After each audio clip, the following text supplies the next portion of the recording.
નમસ્કાર દર્શક મિત્રો, આપની સાથે હું પાર્થ વેલાણી।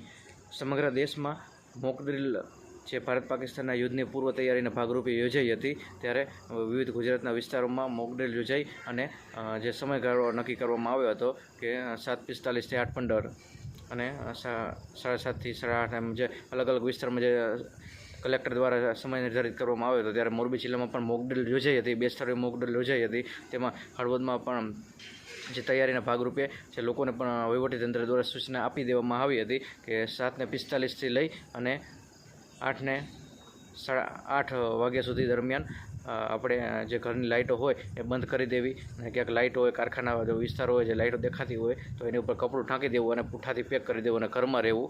તો એ માટે જે સૂચના આપી દેવામાં આવી હતી તેના સ્વૈચ્છિક રીતે પાલન કરવા માટે જણાવ્યું હતું।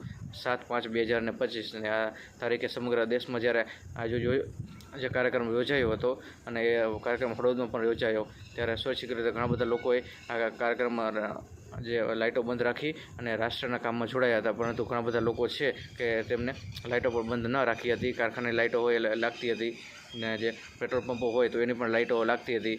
તો આ બધી લાઇટો લાગતી હતી અને જે લાઇટો જે અમુક વિસ્તાર ખુલ્લી દેખાય તો એ પણ લાઇટો ઢાંકી ન હતી।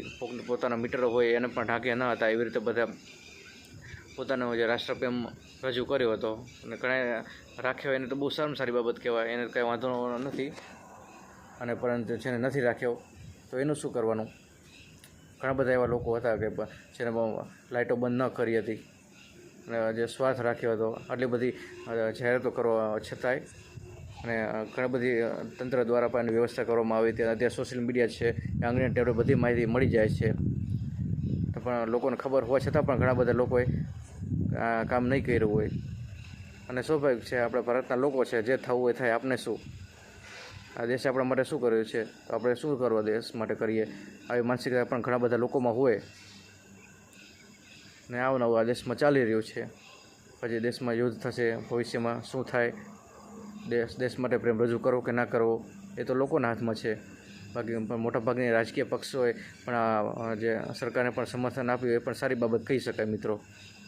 અને જે કોઈ લોકોએ જે સરકારની કામગીરીમાં જોડાયા અને લાઇટો બંધ રાખી, સ્વેચ્છાએ જે બ્લેકઆઉટ કરી નાખ્યું, ઓપરેશન સિંદૂર જે ચારે તરફની જે ચર્ચાઓ ચાલી રહી હતી, અને આ કામગીરીમાં જોડાયા બદલ તમામ લોકોનો આભાર। નમસ્કાર।